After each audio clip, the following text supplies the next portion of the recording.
எம்ஜிஆர் சிலையை சேதப்படுத்திய வன்முறையாளர்கள் ஈவு இரக்கமற்ற குற்றவாளிகள் என முன்னாள் முதலமைச்சர் ஓ பன்னீர்செல்வம் விமர்சித்துள்ளார்.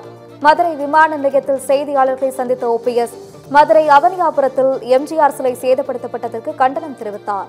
சிலையை சேதப்படுத்திய ஈவு இரக்கமற்ற குற்றவாளிகளை உடனடியாக கைது செய்ய வேண்டும் எனவும் அவர் வலியுறுத்தினார். மாண்புமிகு இதய தெய்வம் புரட்சி தலைவர் அவருடைய திருவுருவச் சிலையை சேதப்படுத்திய வன்முறையாளர்கள் ஈவு இரக்கமற்ற